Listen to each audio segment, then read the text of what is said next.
அஸ்ஸலாமு அலைக்கும். அல்சியா சேனல். இன்றைக்கி அல்சியா சேனலில் என்ன சமையல்னா ப்ரான் வாங்கியிருக்கேன். 1/2 கிலோ. இந்த 1/2 கிலோவுக்கு தேவையான பொருட்கள்: ஒரு பெரிய தக்காளியை அடித்து வச்சுருக்கேன், கொஞ்சம் எலுமிச்சை சைஸ் அளவு புளியில் சாறு கட்டியாக எடுத்து வச்சுருக்கேன், கருவேப்பிலை, தாளிப்பதற்கு கடுகு, உளுந்தம்பருப்பு, வத்தல் பொடி, இதில் 2 மிளகாயும் 4 பல் பூண்டு, ஒரு பெரிய தக்காளியை பேஸ்ட்டாக அடித்து வச்சுருக்கேன், பல்லாரி, பெரிய பல்லாரியில் 2. இந்த மிளகாயை முழுசாகவும் போடுங்க, இது எங்கள் காரத்துக்கு ஏற்ற மாதிரி 1 மிளகா போட்டுங்க. 2 மிளகாயை 2 மிளகாயை தக்காளியோடையும் பூண்டோடையும் அரைச்சி வச்சுருக்கேன். அது அல்லாமல் இஞ்சி பூண்டு பேஸ்ட்டு தனியாக அரைச்சிருக்கேன்ல, அதில் கொஞ்சம் போட்டுக்கிடணும். அதுக்கப்புறம் ரசம். இப்போ இந்த ரசம் பொட்டு வந்த உடனே நம்ம என்ன பண்ணுறோம், கொதிக்க முன்னால் பொட்டு வந்த உடனே இதில் ஊற்றிடுறோம்.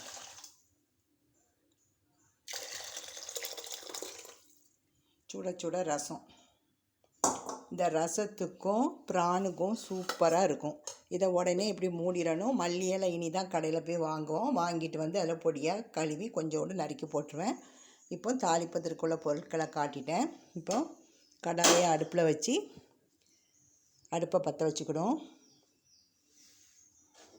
காலையில் இட்லி சாம்பார் சாப்பிட்டாச்சு. பாருங்கோ, 1 டம்ளர் உருட்டு உளுந்துக்கு 4 டம்ளர் அரிசி போட்டு ஆட்டி செய்கிற இட்லி பஞ்சாக இருக்கும். இதுக்கு சாம்பார், முள்ளங்கி சாம்பார். இன்றைக்கி முள்ளங்கி, சின்ன வெங்காயம் போட்டு தக்காளி பழம் எல்லாம் போட்டு ஒரு சாம்பார். இட்லி பாருங்கோ எப்படி இருக்குது பாருங்கோ, சாஃப்டாக இருக்கும் பாருங்கள்.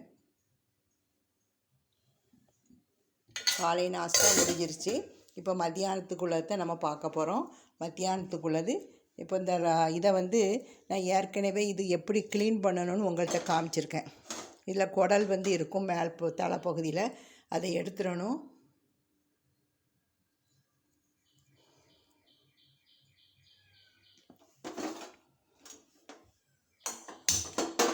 இதில் ஒரு துண்டு இஞ்சியும் வைக்கணும். தக்காளி, இஞ்சி, 4 பல் பூண்டு, ஒரு 2 பச்சை மிளகாய், இதை அரைச்சிக்கிட்டேன் பேஸ்டாட்டு. இப்போ இதுக்கு நல்லெண்ணெய் விடணும். ஏன்னா இந்த ப்ரான் ரொம்ப சூடு, அதனால் நல்லெண்ணெய் விடணும்.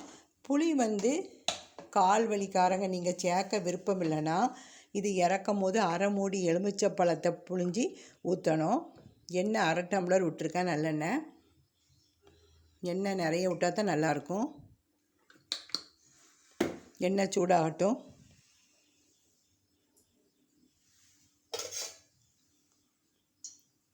காலையிலே எல்லா வேலையும் முடிஞ்சிடும். நம்ம வெறும் ரசம் வச்சே இந்த ப்ரானை வச்சு சாப்பிட்றலாம். எப்போதும் ப்ரான் பண்ணும் போது பூண்டு அதிகமாக வச்சுக்கிடுங்க. அதுக்கப்புறம் நல்லெண்ணெயில் தான் செய்யணும்.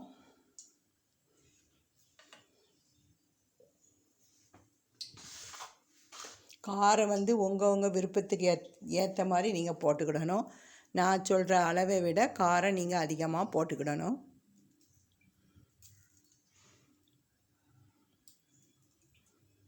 இப்போ கொஞ்சோண்டு கடுகு, கொஞ்சோண்டு உளுந்தம்பருப்பு, அதுக்கப்புறம் தேவையான அளவு கருவேப்பிலை,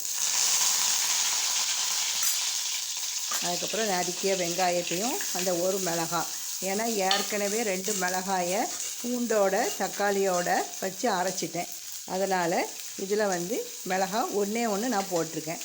உங்களுக்கு காரம் அதிகமாக வேணும்னா நீங்கள் காரம் அதிகமாக போட்டுக்கிடுங்க. இதில் தேவையான அளவு உப்பு, தேவையான அளவு உப்பு.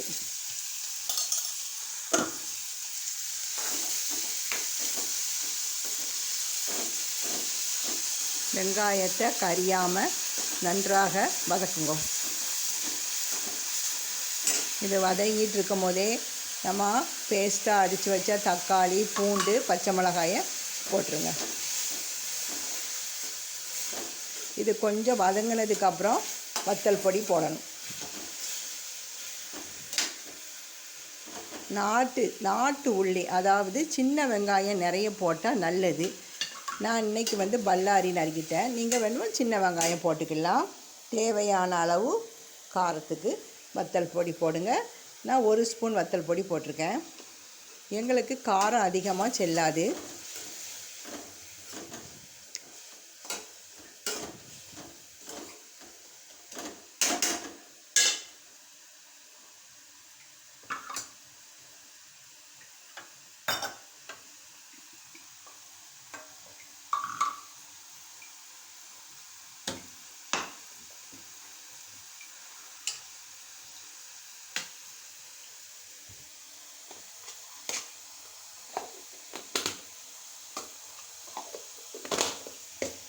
நம்ம சமையலை பார்த்துக்கிட்டே எல்லாத்தையும் அப்படியே அடுக்கியாச்சு.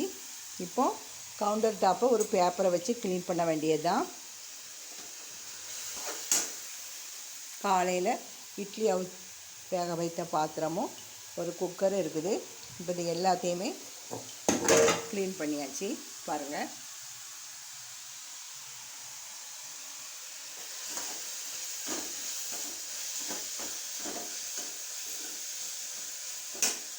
இப்போ ஏற்கனவே சுத்தப்படுத்தி வச்ச இறாலை போட்டுட்டோம். பெரிய இறால்னா கத்தியாலையோ அருவமனையாலையோ பாதி பாதியாக நறுக்கிக்கிடுங்க.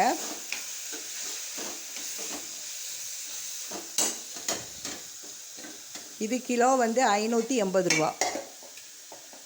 இது விலை வந்து 580 ரூபா. இப்போது கொஞ்சம் தண்ணி தேவையான அளவு நம்ம தண்ணி விட்டுறணும். அப்படின்னா இது வேகும். நான் 2 டம்ளர் தண்ணி ஊற்றிருக்கேன்.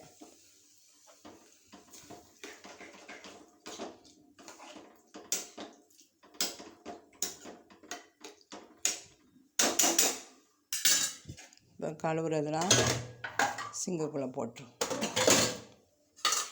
புளி கடைசியில் இது வெந்தப்புறம் தான் புளியை ஊற்றணும். அதுக்கப்புறம் காரம் இது கொதித்ததுக்கப்புறம் நம்ம பச்சை மிளகாலாம் அடித்து ஊற்றிருக்கேன் தானே. அதுக்கப்புறம் காரம் கம்மியாக இருந்தால் திரும்ப வத்தல் பொடி போட்டுக்கலாம். எப்போதுமே உப்பு வத்தல் பொடிலாம் காரமெல்லாம் முதல்ல அதிகமாக போடாதீங்க. கூட்டுனா குறைக்க முடியாது, குறைஞ்சா கூட்டி போடலாம். இப்போ பேப்பர் எடுத்து இதை ஃபுல்லாக சுத்தப்படுத்த போகிறேன். இப்போ இது ரெடி ஆகிட்டு அடுப்பை ஆஃப் பண்ணிடுறேன். நீங்கள் வந்து இதை விட வந்து தண்ணி கம்மியாக வச்சு கூட நீங்கள் செய்யலாம். நான் இன்றைக்கி ரசம் மட்டும் வச்சனால இது வந்து கிரேவி பதத்தில் இறக்கிட்டேன். ப்ரான் ரெடி ஆகிட்டு இப்போது கொஞ்சம் புளி அடுப்பை ஆஃப் பண்ணுறதுக்கு முன்னால் புளியை ஊற்றி ஒரு 2 நிமிஷம் கொதித்தோன்னே இறக்கிறேன். அவ்வளோதான், ரெடி ஆகிட்டு. அல்சியா சேனலில் டியூஸ்டே சமையல் என்னதுன்னா சூடான ரசம், ப்ரான் கிரேவி, சுட சுட சோறு. இதுக்கு வந்து அப்பளம் இல்லைன்னா வடவும் நம்ம வறுத்துக்கிடலாம் சைட் டிஷ்க்கு. இந்த ரெசிபி பிடிச்சிருந்தால் லைக் பண்ணுங்கள். சப்ஸ்கிரைப் பண்ணாதவங்க சப்ஸ்கிரைப் பண்ணுங்கள். புதுசாக உள்ள சப்ஸ்கிரைபர் ஏன்னா பழைய டிவியை பாருங்கள். எல்லா சமையலும் போட்டிருக்கேன். இன்ஷா அல்லாஹ் நாளைக்கு ஒரு வீடியோட பார்க்குறேன். அஸ்ஸலாமு அலைக்கும்.